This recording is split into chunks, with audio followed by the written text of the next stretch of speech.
Quem era esse povo? Os descendentes de Esaú. Diga comigo, descendentes de Esaú.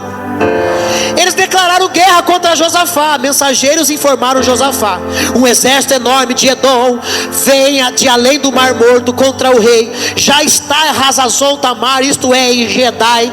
Josafá ficou amedrontado. Diga comigo, Josafá amedrontou com essa notícia e pediu orientação ao Senhor. O que ele pediu?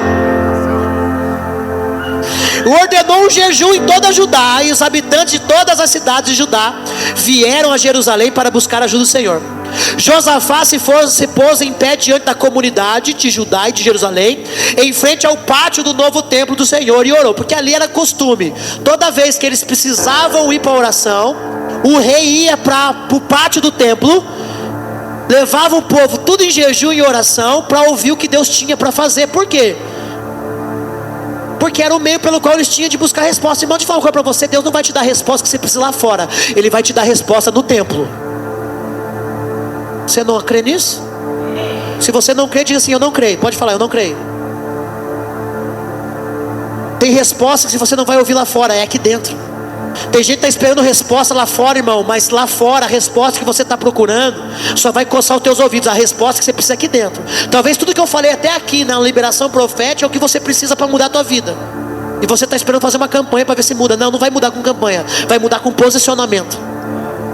Então o rei Josafá se posicionou e fez o que? Botou o povo para jejuar.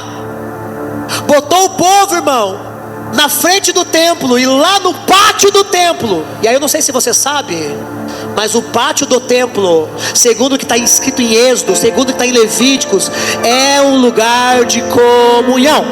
O santo dos santos só entra quem tem autoridade. Mas o que é o pátio do templo? Diga assim: é a cantina da igreja. Não, eu vou falar. Diga assim comigo: o pátio do templo é a cantina da igreja. Diga: é o lugar da comunhão. Tem resposta, irmão, que você só vai receber de Deus se você estiver posicionado em meio à comunhão dos santos. Enquanto estiver em casa chorando as pitangas, mazelado, atribulado, dizendo: eu não vou para a igreja, meu Deus não vai te responder.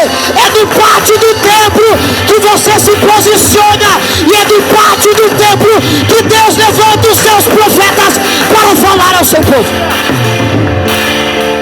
Aí a oração de Josafá: ó Senhor, o Deus de nossos antepassados, somente Tu és o Deus que estás nos céus. Tu governas todos os reinos da terra. És forte e poderoso e ninguém pode resistir a Ti. Isso aqui é louvor. Diga: isso aqui é louvor. São palavras de louvor, reconhecimento daquilo que Deus faz e alguns reconhecimentos de quem Deus é. Olha só: ó Deus, acaso não expulsaste os habitantes dessa terra quando Israel, teu povo, chegou? Não deixe essa terra para sempre aos descendentes de teu amigo Abraão. Teu povo se estabeleceu aqui e construiu esse templo em honra ao teu nome. Disseram: se enfrentarmos alguma calamidade como guerra, praga ou fome, nos colocaremos em tua presença diante deste... Ô bonitão, olha pro pastor. Quarta-feira, você que ficou doente, tinha que estar na igreja, porque aquela doença era enfermidade. Se a criança está ruim, deixa a esposa com a criança em casa, vem o marido. Tá aqui a Fran, que ficou um mês no hospital. Tá aqui o Fabiano, que ficou um mês no hospital com a Sara, a Binha. Enquanto a Binha estava lá no hospital atribulada, a Fran estava no hospital lá atribulada, porque tribula a alma da gente ficar no hospital. Tava os maridos aqui buscando a presença de Deus. Eu vim dizer para você, irmão, que você precisa começar a levar em consideração o templo. Deus não habita mais no templo feito por mãos de homem, mas não tem como você ser igreja se não estiver no templo. Olha qual foi a ordem: se enfrentarmos alguma calamidade como guerra, praga ou fome, nos colocaremos em tua... O problema é que quando você está com fome, está passando por problema, por praga, por guerra, e aqui ele está usando praga, e a palavra praga está ligada diretamente à enfermidade, não à doença. Toda praga é algo mandado. Toda praga é algo resultado de alguma coisa que deu errado. Não é uma doença, é uma enfermidade. E ele diz o seguinte: escute. clamaremos a ti em nossa angústia, e tu nos ouvirás e nos salvará. Agora, vê o que faz o exército de Amon, Moabe e o Monte Seir, ou seja, os netos de Ló, que era filho e neto, era os moabitas, os amonitas, resultado do incesto do pai com as filhas, não porque o pai quis, mas porque as filhas embebedaram o pai. Que tem gente que faz isso, irmão. Tem gente que gosta de dar um jeitinho de embebedar, irmão, o Senhor, só para tentar gerar alguma coisa com o Senhor. E o pessoal do Monte Seir, que são os descendentes de Esaú. Quem é Esaú? É aquele lá, o irmão de Jacó. Aquele que um dia decidiu trocar a primogenitura por um prato de lentilha. Aquele que um dia decidiu trocar o que era eterno pelo aquilo que era momentâneo. É esse tipo de gente, é esse tipo de demônio, é esse tipo de coisa que está acontecendo aqui, que se levantou como inimigo. Tu não permitiste que os nossos antepassados invadissem as nações quando Israel saiu do Egito. Por isso os israelitas se desviaram deles e não os destruíram. Vê como nos retribuem. Vieram nos expulsar de nossa terra, que nos deste por herança. O nosso Deus não os castigará por isso? Não temos forças para lutar com este exército imenso que está prestes a nos atacar. Não sabemos o que fazer. E aqui a palavra-chave da pregação de hoje. E aqui diz assim: mas esperamos o socorro que vem. Irmão, eu vim pregar só para quem espera no Senhor. Eu vim pregar só para quem aprendeu a confiar no Senhor. Eu vim pregar só para quem aprendeu a depender do Senhor. Levanta a sua mão, senão a igreja do lado pega. Eu vim aqui pregar só para quem aprendeu a se tornar dependente do Senhor.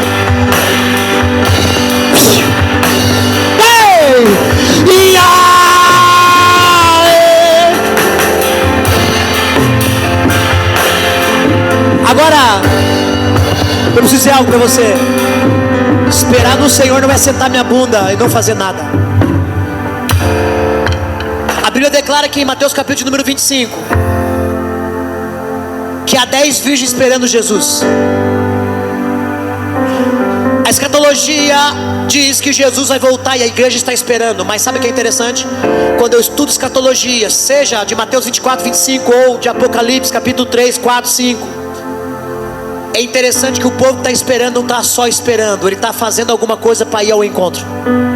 Chafaz, o nome o qual o Fabiano batizou o ministério, significa aqueles que apressam a vinda do Senhor. Ou seja, Jesus vai voltar para a igreja, mas não vai voltar para uma igreja que está sentado com a bunda na cadeira sem fazer nada.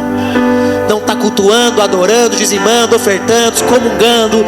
Não vai vir para uma igreja, irmão, que está parada, que está inerte, que está apática. Não vai vir para um bando de crente, irmão, que está morto, que não tem expressão, que quando precisa adorar não fala, não abre a boca, não levanta a mão. Jesus não vai voltar para uma igreja que já está morta. Jesus vai vir para uma igreja, irmão, que com Cristo morre, mas ressuscita.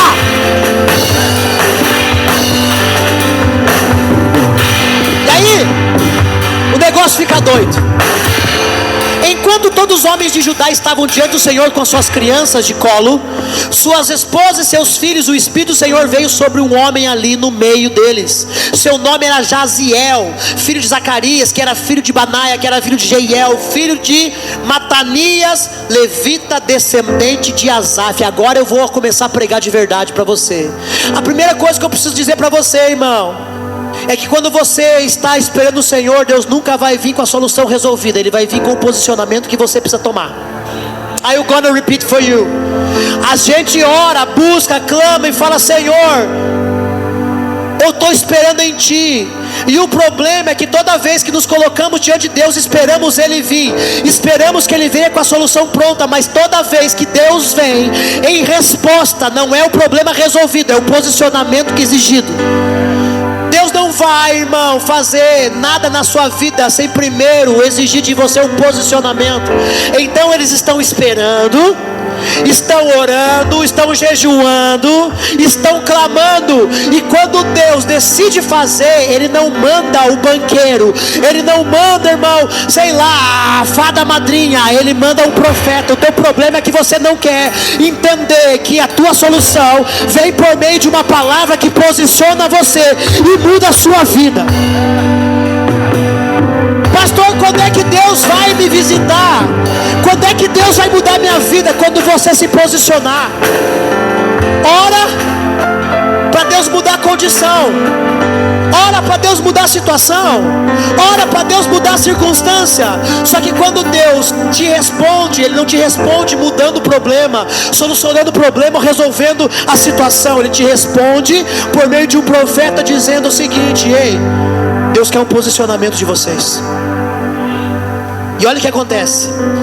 Ele disse: escutem-me, todos vocês, povo de Judá e de Jerusalém.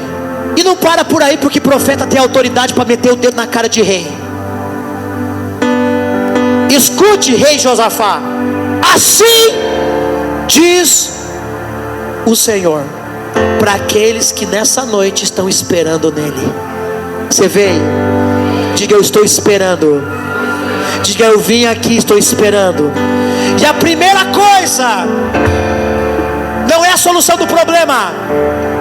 A primeira coisa é: não tenham medo. Escute, esperar em Deus é confiar, e confiar em Deus exige alguns posicionamentos. E para você entender, o primeiro posicionamento que Deus exige de mim e de você, em meio a uma espera, é: não tenham medo. Jesus manda os discípulos atravessar para o outro lado de Genezaré, e a Bíblia declara que ele fala: vão na minha frente que logo eu chego. Mas diz a Bíblia que se levanta uma tormenta, se levanta ondas, se levanta uma tempestade, e a Bíblia declara que Jesus vem caminhando sobre as águas. Agora escute: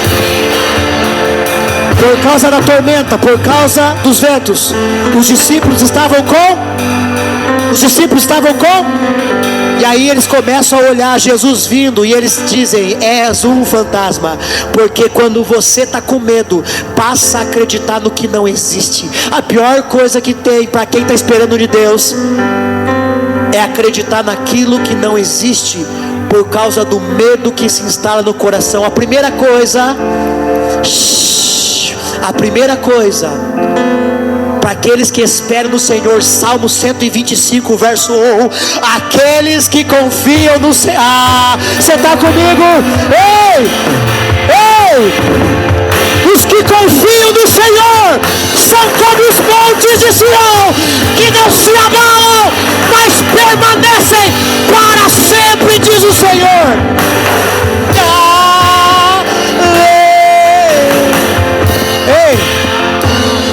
Sabe qual é o meu seu problema? A gente diz que está esperando em Deus, mas está com as pernas bambeando. A gente diz que está esperando o Senhor, mas não está posicionado. Se alguém fala uma coisa, vai para lá. Se alguém fala alguma coisa, vai para cá. Por quê? Porque não acredita no poder de Deus. Porque o medo faz isso. Sabe o que o medo faz, David? O medo faz com que você procure e busque ouvir mais opiniões. E Deus não quer te dar uma opinião. Deus quer que você não tenha medo. Quando você está com medo por causa da tua condição financeira, quando você está com medo, irmão, porque você está passando por um problema com uma Fran que estava com o Dedé no hospital, o medo se torna um inimigo. Por quê? Porque ali tem um monte de gente falando e dando palpite a respeito de algo. Ai, pode ser isso, pode ser aquilo. Todo dia entrava um médico, e Deus usa as mãos do médico, mas o diabo usa a boca. Vou falar. Deus usa a mão do médico, sim ou não? Mas quem é que usa a boca do médico? Por quê? Porque a maioria das vezes o médico vem e fala: olha, pode ser isso, pode ser isso, pode ser isso. A Fran ficou um mês sendo bombardeada com palavras da medicina, da ciência. Olha, pode ser isso, pode ser aquilo, pode ser aquilo outro, pode ser aquilo outro, aquilo outro. E ela estava todo o tempo esperando no Senhor, porque essas palavras vêm para abalar tua fé. E a primeira coisa que o profeta diz para Josafá e para o povo, a parada é o seguinte: meu povo, preste atenção, não tenham medo. Jesus disse: eu não vos dei espírito de medo, eu vos dei espírito de ousadia. Posso falar? Medo é um espírito. Então, se você tem medo, o que você precisa é libertação. Está medo? Precisa de libertação. Porque Jesus diz que medo é um espírito. Eu não vos dei espírito de medo, eu vos dei espírito de ousadia. A primeira coisa que eu e você precisamos entender quando estamos esperando, nós não podemos ter medo. Diga comigo, medo. Diga, medo.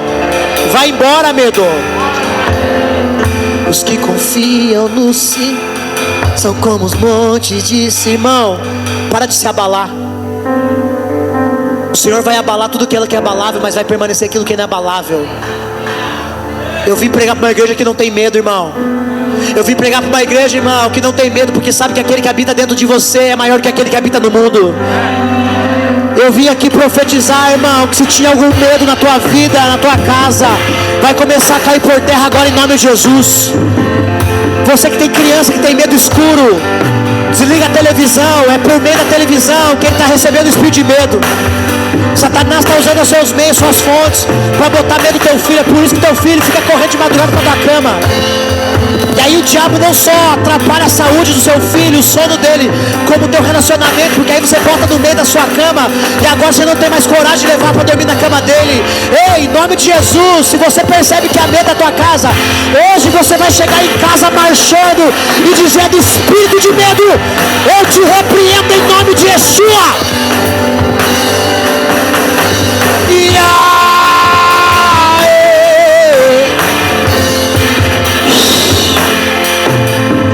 E a segunda coisa, pastor? A primeira, não tenha medo. E a segunda? Olha só. Não fiquem desanimados. Jesus disse: no mundo vocês vão ter aflições, mas tenham bom. Eu não sei se você sabe, mas a palavra ânimo, ela vem de uma palavra hebraica chamada Nishmat Shaim. E o que significa essa palavra Nishmat Shaim? Fôlego de vida. Então toda vez que você está desanimado, é o espírito que Deus te deu que está enfraquecido. Escute o que eu vou dizer para você. O desânimo nada mais é do que enfraquecimento do teu espírito, com E minúsculo. Porque quando Deus soprou em Gênesis 2:7 o fôlego, quando Deus soprou o Nishmat Shaim no homem, nas narinas do homem, Deus colocou o seu espírito lá. E segundo o que está escrito em Gálatas capítulo número 5, o espírito luta contra a carne contra o espírito, e um se opõe o outro. Então posso falar uma coisa para você: toda vez que você está desanimado, é porque a tua carne está sendo mais alimentada do que o teu espírito. O que o profeta está dizendo para esse povo? Para vocês esperar em Deus, precisa parar de alimentar a sua carne. Está esperando em Deus, mas está vendo pornografia. Está esperando em Deus, mas está assistindo 200 séries da Netflix. Está esperando em Deus, mas não sabe orar. Está esperando em Deus e está se distraindo, irmão, não dá. E sabe qual é o problema do enfraquecimento do teu espírito? É que quando o espírito enfraquece, ele corrompe o posicionamento. Sabe qual foi a primeira coisa que abateu o povo quando saiu do Egito e começou a caminhar para o deserto? Não foi a murmuração, foi o desânimo. E toda pessoa desanimada uma hora vai abrir a boca para murmurar. I'm gonna repeat for you.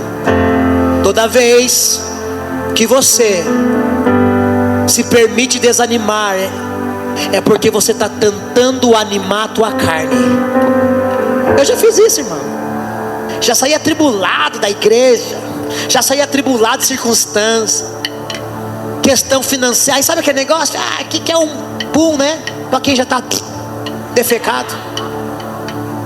Vamos lá, vamos ser. Irmão, isso aí é complicado. Ei, no dia mal, a oração do pastor não resolve a tua vida, irmão. No dia mal, vir para o culto não resolve a tua vida. No dia mal, que resolve é se antes do dia mal você se revestiu de toda a armadura de Deus. A palavra diz: revestiu de toda a armadura de Deus, para que vocês possam resistir ao dia mal. O dia mal você não manda embora, o dia mal você resiste. Você dorme, no outro dia você acorda melhor. Você veio. E qual é o trabalho do dia mal? Diga aí, me desanimar. E desanimar é fazer o que comigo, pastor? Me desanimar é enfraquecer o meu espírito. E como é que o meu espírito é enfraquecido? Quando eu vou para o circo. Quando eu falo, sabe uma coisa? Hoje eu não vou para a igreja, não. Hoje eu vou para uma festa. Hoje eu vou para o circo. Hoje eu vou fazer alguma coisa para me distrair. Hoje eu não quero saber de problema, irmão. Esse é o pior momento. Por quê? Há uma palavra que é muito usada hoje. E essa palavrinha, ela é a palavrinha que verdadeiramente traz desânimo para as pessoas e sempre está de prontidão para quem está desanimado. Entretenimento. Ai, o pai morreu e não sei o que. Ai, não, vamos fazer o seguinte, vamos sair, vamos comer alguma coisa. Ei, leva lá para cá, vamos fazer um negócio aqui, vamos fazer um passeio, vamos pro parque, vamos tentar fazer alguma coisa. Irmão, no tempo de luto, irmão, não tem, você tem que suportar o luto. Aí veio a Lu foi viajar agora, né, Lu? Depois de anos que o pai morreu. Naqueles dias que o pai faleceu, não tinha entretenimento, porque tinha, irmão, não tem como. As pessoas hoje estão assim. Tem gente que deixa de estar na presença para estar no entretenimento. Tem gente que deixa de vir para o culto, irmão, para assistir uma série na Netflix. Nada contra, tem momento certo. Quando é, pastor, que você assiste Netflix na tua casa? Quase sempre. Mas toda vez que eu estou atribulado, não tem Netflix. Toda vez que a minha esposa está angustiada, não tem Netflix. Quando nós estamos angustiados, nós botamos louvores, nós oramos e buscamos a presença de Deus. Por quê? Porque se eu alimentar minha carne no momento da dificuldade, o desânimo vem. E se o desânimo vier, meu espírito enfraquece. E daqui a pouco eu murmuro. E daqui a pouco, irmão, o inimigo me pega. Você está comigo? Essa palavra não merece nem uma pizza, pastor João. A palavra dessa merece uma picanha, como diz o meu apóstolo. Ei! Sabe o que aconteceu aqui hoje? Eu não sei se você entendeu. Fabiano, só eu e você aqui. Toda vez que tem Baal sendo levantado na igreja, Deus levanta o profeta para organizar o altar. Sabe o que mudou da liberação profética para cá? Do louvor para cá? Porque houve uma reorganização do altar. Nós reorganizamos o altar aqui dentro. Se tem alguém doente aqui hoje, vai ser curado em nome de Jesus. Tens meu coração. Se tem alguém enfermo aqui hoje, vai ser liberto em nome de Jesus. Se tem alguém aqui doente, vai ser curado. Se tem alguém aqui, irmão, enfermo, vai ser liberto. Se tem alguém aqui atribulado,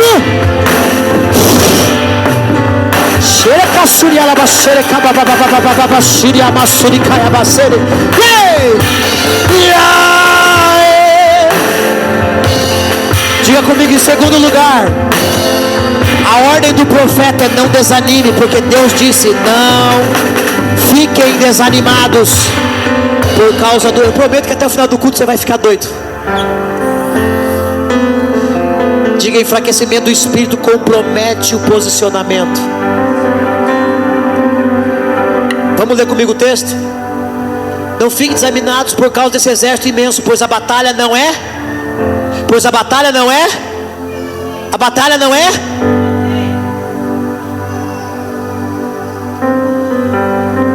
Amanhã marchem contra eles. E aqui, irmão, o bicho vai pegar pro teu lado. Diga comigo: eu preciso marchar contra o inimigo. Peraí, pastor, mas a batalha não é minha. O próprio Deus diz que a batalha é dele. O fato da batalha não ser sua não significa que você não tem que estar posicionado no campo de batalha.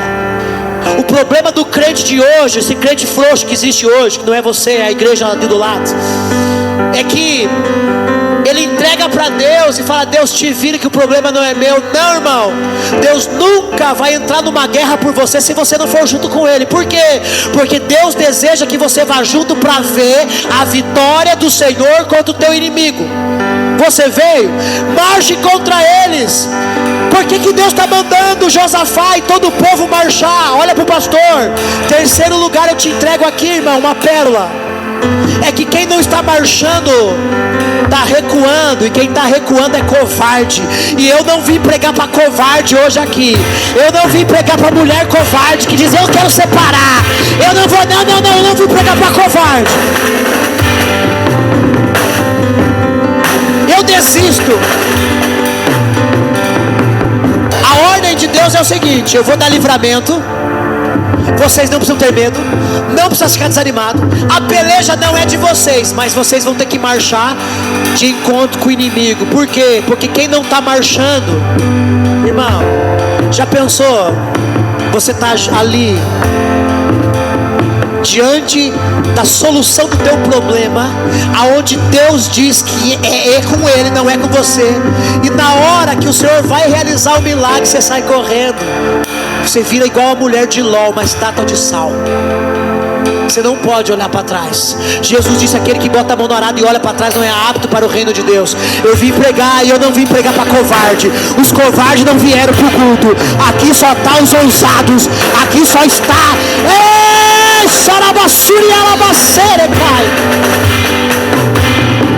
a ordem de Deus é o seguinte: eu vou entrar na batalha por vocês. Vocês não tenham medo, vocês não se desanimem, mas marchem. Porque se vocês não marchar, vocês recuam. Se vocês recuar, vocês são covardes. Eu não vou entregar de mão beijada. É por isso que a salvação é de graça, mas o reino é tomado por esforço. É por isso que pela graça sois salvos, mas é mediante a fé. E Tiago diz: a fé sem obra é morta. Ou seja, a tua obra não revela se você foi salvo, revela se você permanece. Porque a salvação é de graça, mas a permanência é pela fé. Pastor, eu chego uma vez salvo, para sempre salvo. Vai aqui do lado. Ali você pode congregar, ali você pode homem beijar homem, mulher beijar mulher. Ali está tudo liberado. Porque uma vez salvo, para sempre salvo. Ali dá para casar gay. Ali dá para os gays dançar aqui na frente bonito. Ih, vou para cadeia por causa disso. Ali dá para os gays dançar. Ali dá para ter os homossexuais tocando louvor. Ali pode, irmão. Sabe por quê? Porque ali uma vez salvo, para sempre salvo. Só que a Bíblia não funciona assim. A salvação é de graça. Mas se você amar mais aquilo que você tem do que a Jesus, você perde a salvação. Pastor, tem base bíblica? Tenho. Lucas 18, verso 18. Bom mestre, o que farei para entrar na vida eterna? Jesus disse: tu conhece o mandamento? Opa, conheço, sou melhor que os crentes dessa geração. Eu conheço, e não só conheço, como também os pratico desde a minha mocidade. Jesus disse: porém tem uma coisa que te falta. Uma coisa te falta. Uma coisa pode tirar você do céu. O que te falta? Tirar o coração das coisas que você possui. Pega tudo que você tem, vende, usa o dinheiro para dar para os pobres. Depois vem em mim. Jesus não queria que ele ficasse pobre. Jesus só queria ver onde o coração dele estava. A Bíblia declara que então ele virou o semblante, caiu seu semblante, virou de costas para Jesus e foi embora, porque muitos bens possuía. Você veio? Diga comigo: os que confiam no Senhor não são covardes. Eles vão ver Deus matar a cobra e mostrar o pau.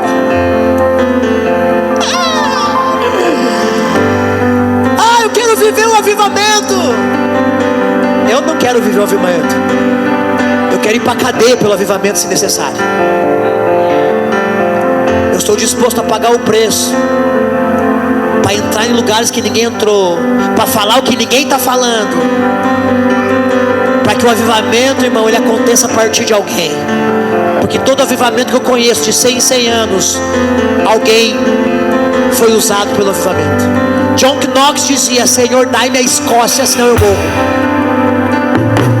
Essa semana nós vamos comprar uma bandeira de Campo Largo, e nós vamos orar toda semana aqui na igreja por Campo Largo.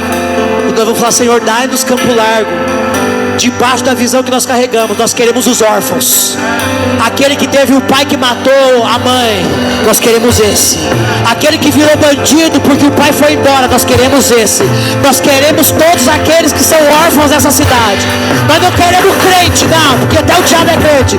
Nós não queremos evangélico. Nós queremos que o Senhor traga para essa casa os filhos. Aqueles... Nós vamos viver um avivamento de paternidade nessa cidade.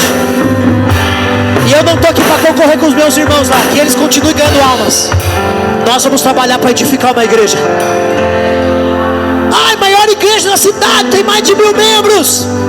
Estão ganhando alma todo dia, mas estão edificando quantas?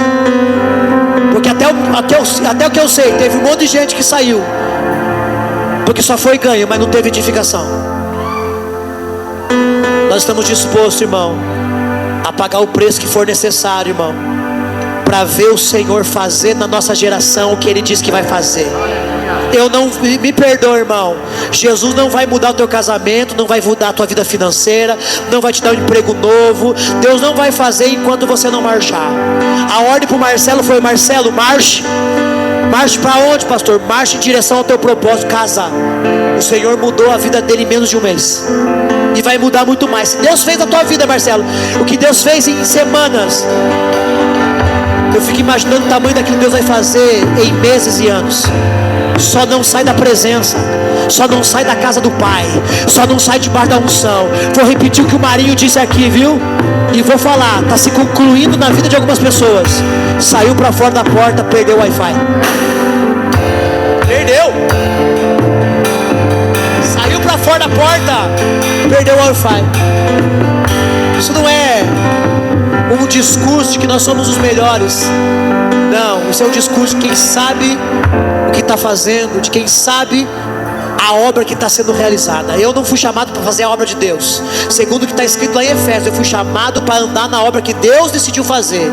Deus, muito antes de me colocar nessa cidade por meio do ventre da minha mãe, de trazer meu pai lá de São Paulo, de trazer minha mãe, sei lá da onde, que eu já nem sei, lá da Itália, do meu bisavô vir lá da Itália, muito antes do meu avô sair lá de São Benedetto, na Itália, e vir aqui para o Brasil, e eu nascer aqui, Deus já tinha um plano de avivamento nesse lugar.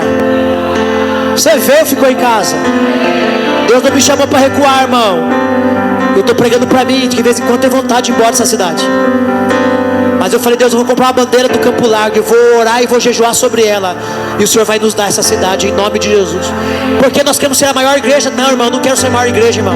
Porque para mim, maior igreja não é aquela que está cheia de gente, é aquela que tem a visão correta dos céus.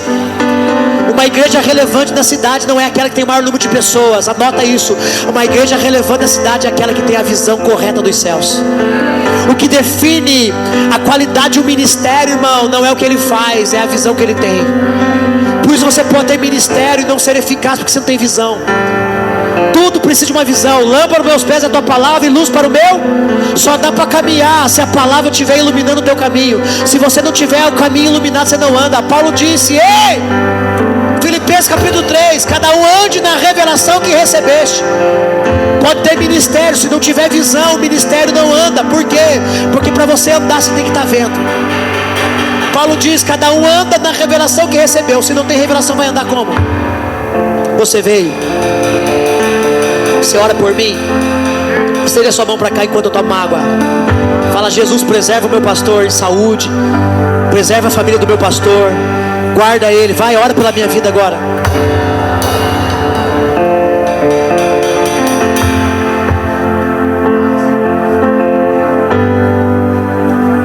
Você tem o pastor que você merece. Romanos 13. Toda autoridade que foi te dada na terra foi instituída por Deus. Amém? Então ore pelas tuas autoridades, sempre. Ore pelo Lula. Mas quando quiser orar pelo Lula, ore pelo teu pastor, que pelo menos está resolvido. Que o Lula é presidente, eu sou só embaixador do Reino de Deus. Você é o embaixador do Reino de Deus. Fabiano, você é o embaixador do Reino de Deus. Então quando você quiser orar pelo presidente da nação, ore pelos embaixadores do Reino de Deus na terra. Ore pelos pastores. Ore pelos homens que estão hoje na mídia, lutando por causas pela igreja. Ore pelo Malafaia. Ore. Até pelo Edir Macedo, ore. Ore pelas autoridades, mas principalmente pela autoridade que Deus te deu. Quarto lugar, eu vou ler com você. Quando os encontrarem, quando o quê? Então você precisa entender que o fato da peleja ser sua não significa que você não vai ter um encontro com a peleja. Deus não está privando você de encontrar com o problema, está livrando você de resolver o problema que Ele vai resolver por você. Pegou ou não pegou?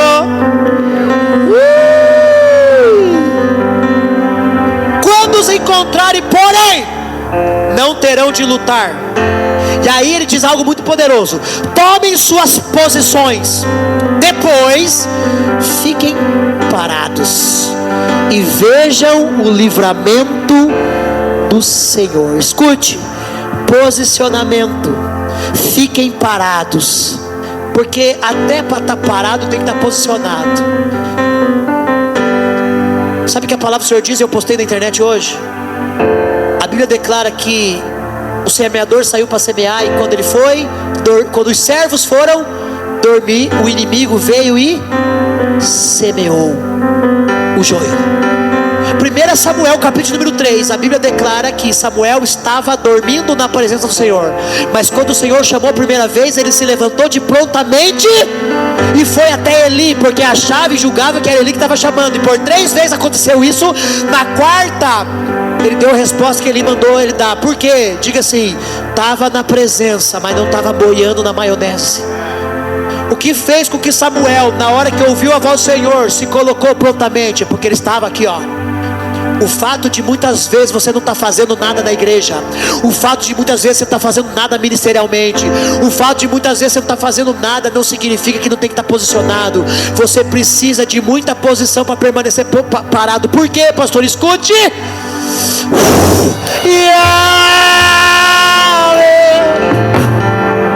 Hoje o que a gente mais precisa é aprender a se posicionar para não fazer. Porque o que mais tem é gente fazendo o que Deus não mandou fazer. Falei, Jesus. Pega comigo. A ordem é o seguinte: estejam posicionados, mas fiquem parados. Porque nem sempre posição é sinônimo, movimentação é sinônimo de posicionamento. Às vezes você está fazendo, mas deveria estar parado. Quando é que você está fazendo, deveria estar parado? Quando a tua vida ainda não está alinhada para fazer. Por isso, aprenda a sentar para ouvir, porque quem não senta para ouvir, nunca Deus vai levantar para falar. E você pode até falar se você quiser, mas não é Deus falando através de você. E quando você fala, você vai arcar com as consequências que você fala. Mas quando Deus fala, Deus cumpre com tudo aquilo que sai da boca dele. Olha o que acontece aqui. Em quarto lugar, posicionamento, David. Mas esse posicionamento não era para atacar.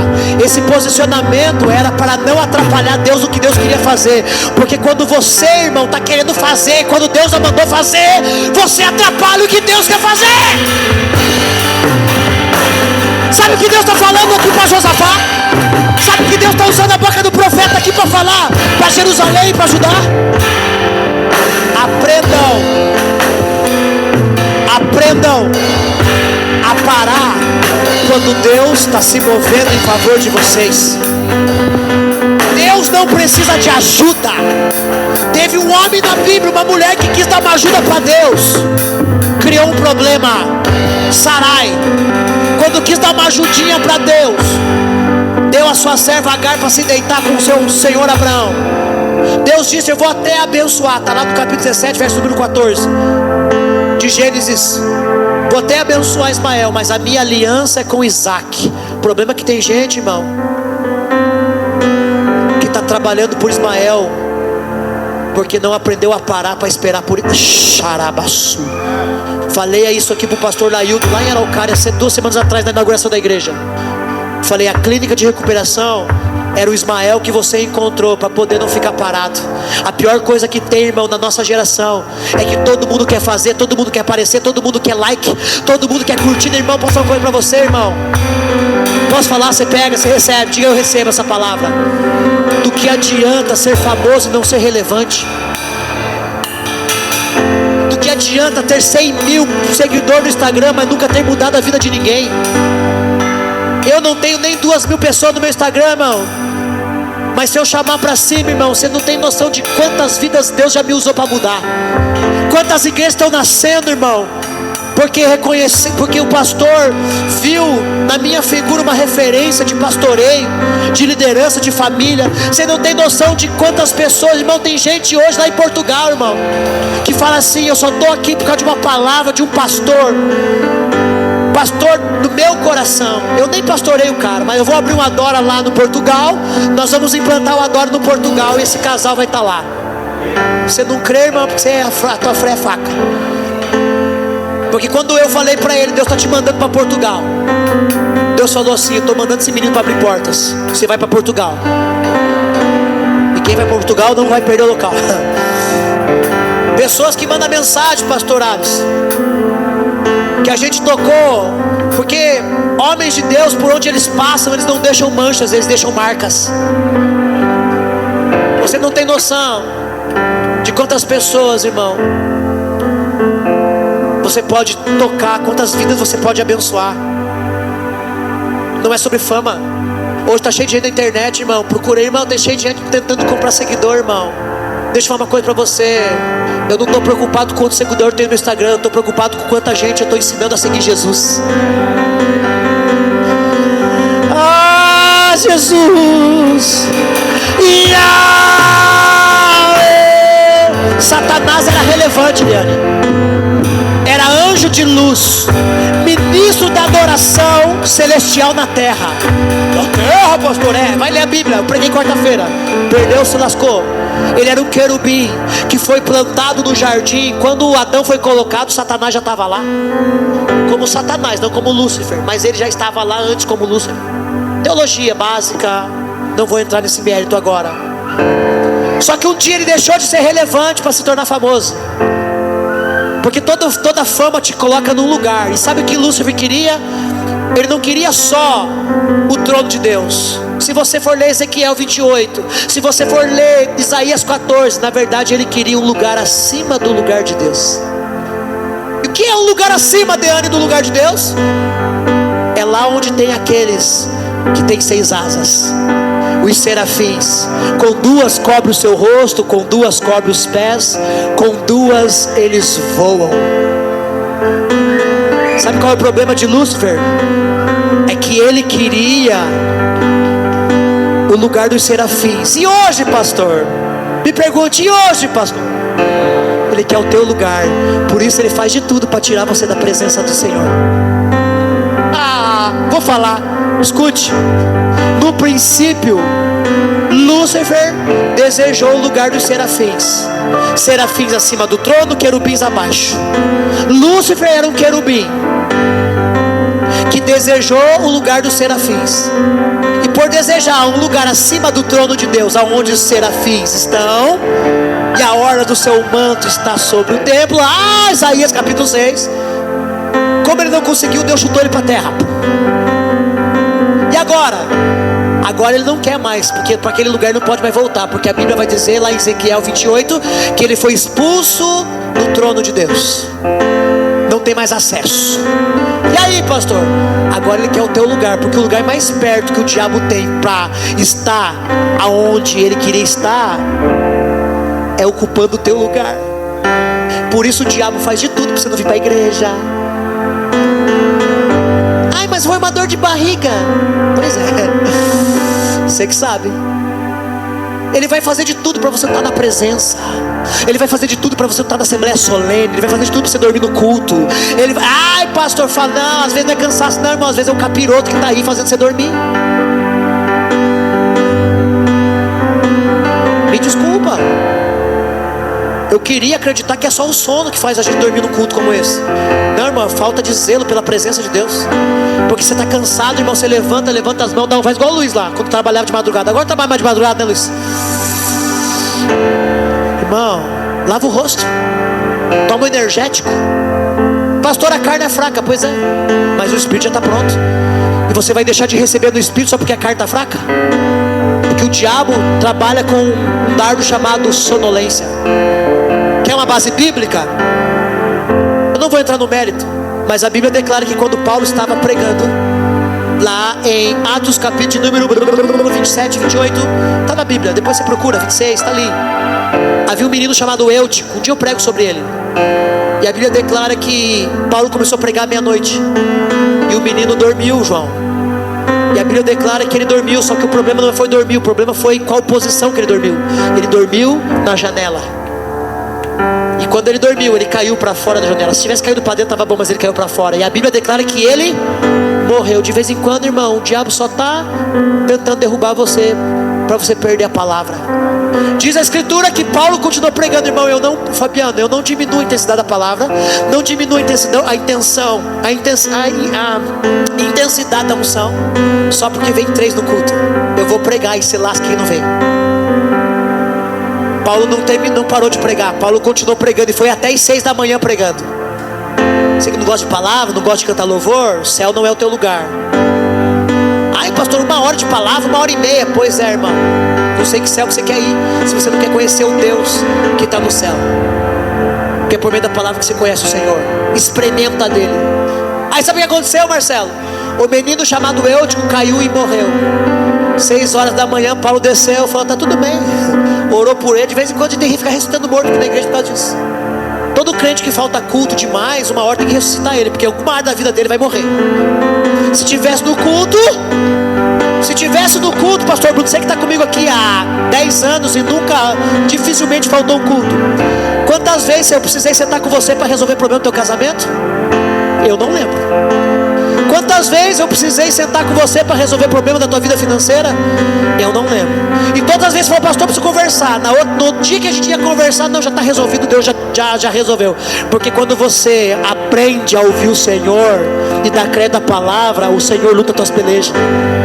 Toda vez que você me chama no escritório para resolver problema familiar, é porque Deus não está intervindo em teu favor. E Deus só não está intervindo porque você não está parando para ouvir a palavra.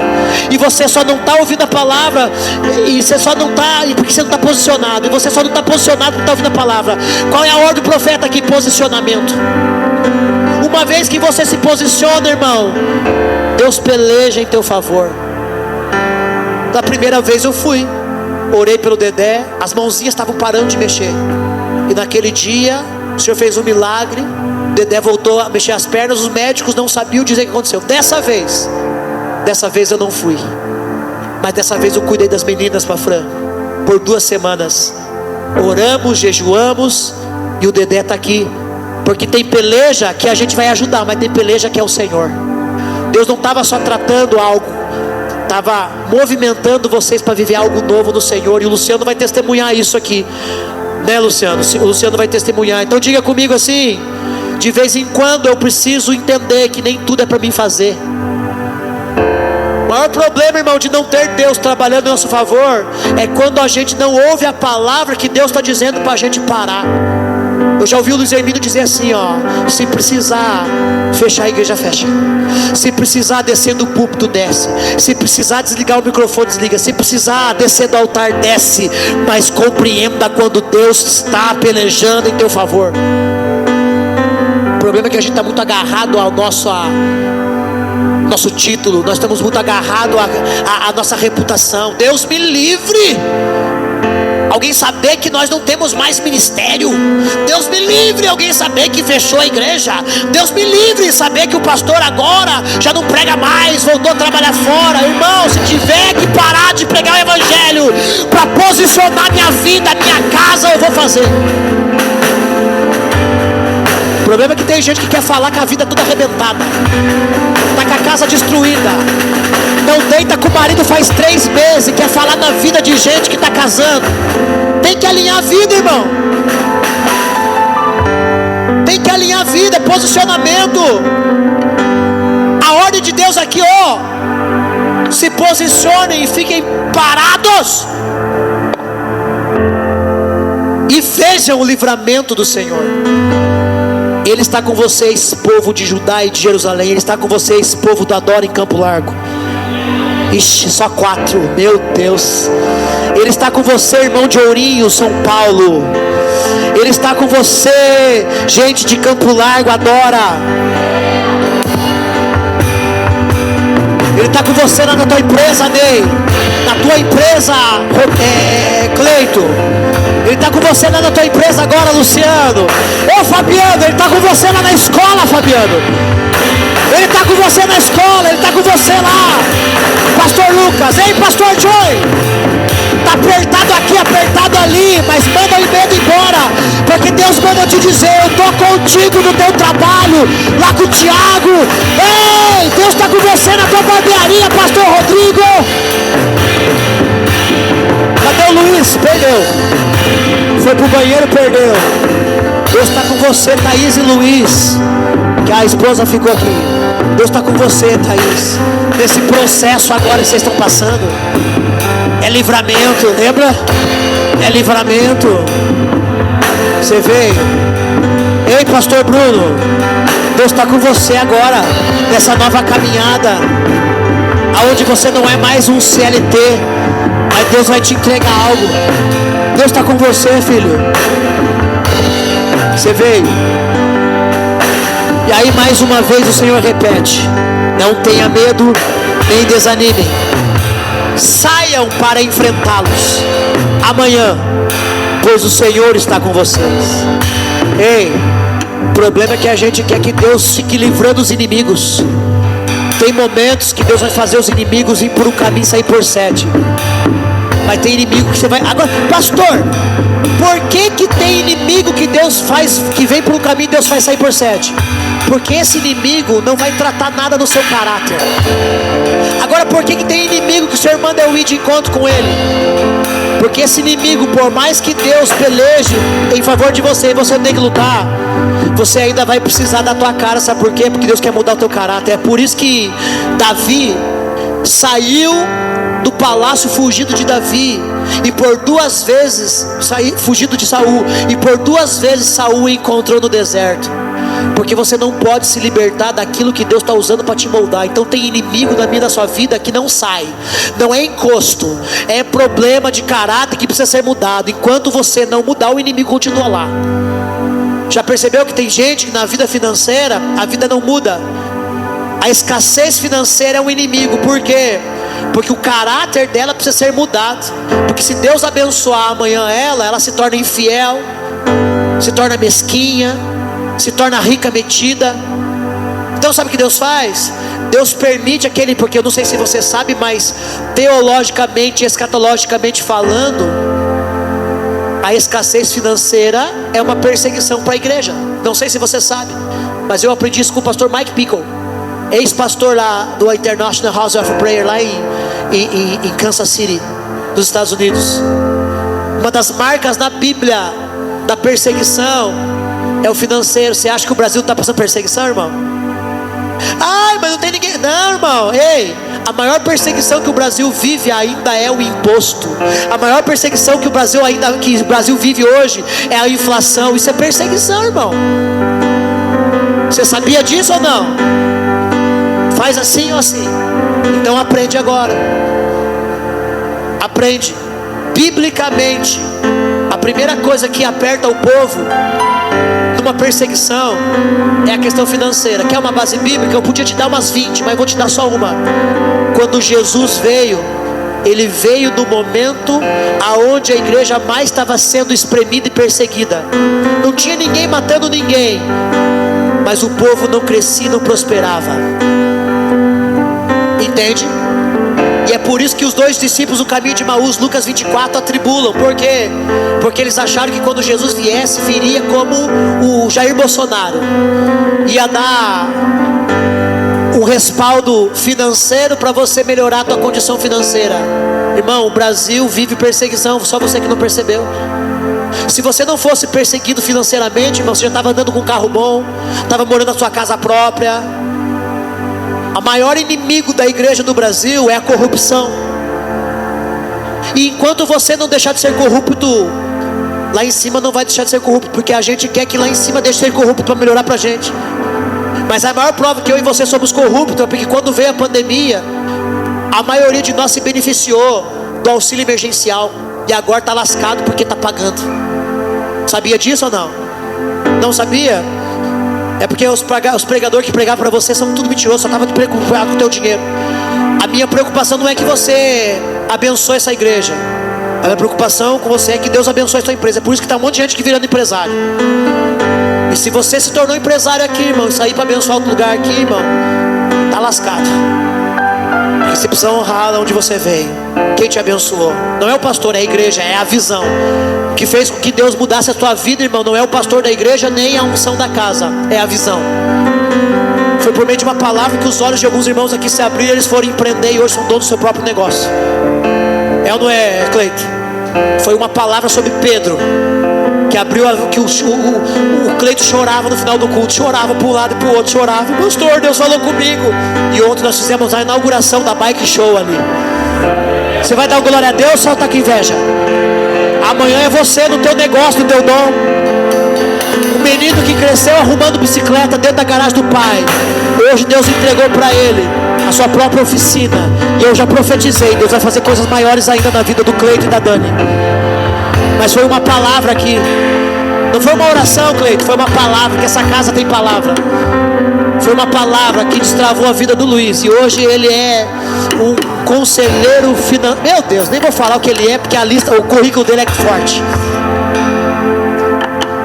Irmãos, Deus está fazendo algo. E toda vez que Deus está fazendo algo lindo na vida, na sua vida, o inimigo vai se levantar, os problemas vão se levantar, as aflições vão vir, as circunstâncias vão bater na nossa porta. E não adianta orar e fazer campanha para Deus te livrar do deserto. No deserto, irmão, você não se livra dele, você se torna homem lá. No deserto, Deus fala de amor, ensina você sobre amor no deserto. Davi entrou no deserto, menino, mas quando saiu de lá, saiu homem. Ei, João Batista entrou no deserto e viveu no deserto. Até que ponto, pastor? Até sair de lá maduro.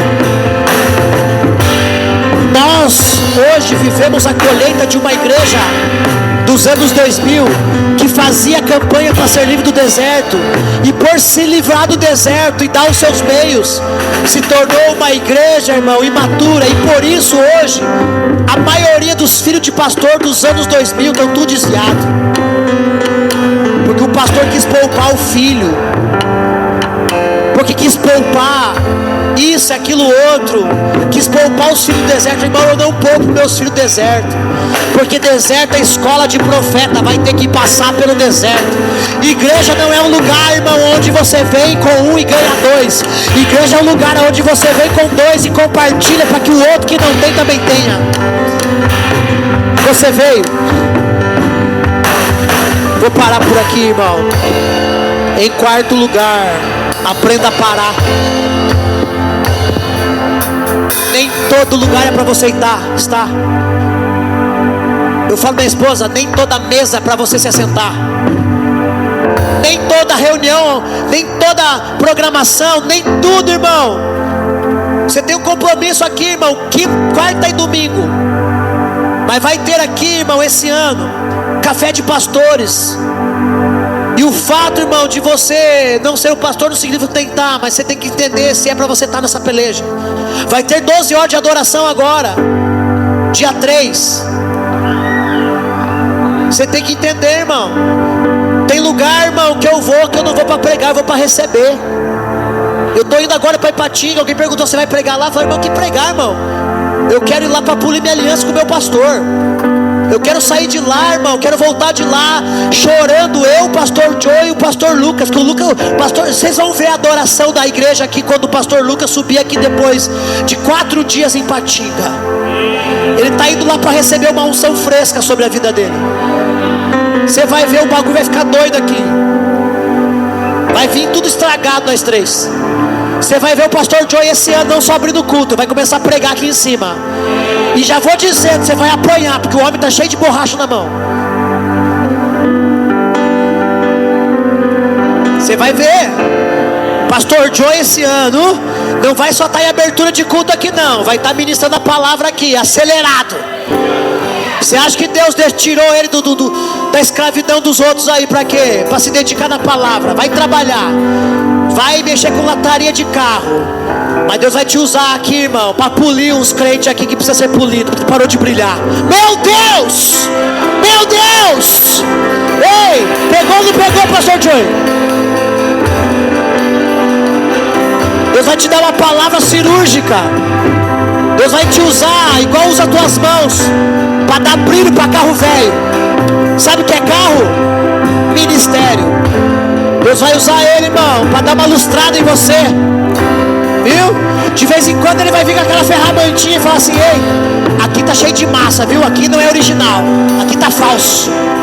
Pastor Joey vai ser usado cirurgicamente aqui, mas tá indo comigo para Batinga, que vai receber essa unção lá, a unção apostólica e profética. Amém, não amém? Você veio para esse culto, você tem um glória a Deus, você tem um aleluia. Vem mesmo. Você consegue ficar de pé e soltar o leão que está aí dentro de você? Você consegue liberar o som que está aí dentro de você? Rocochia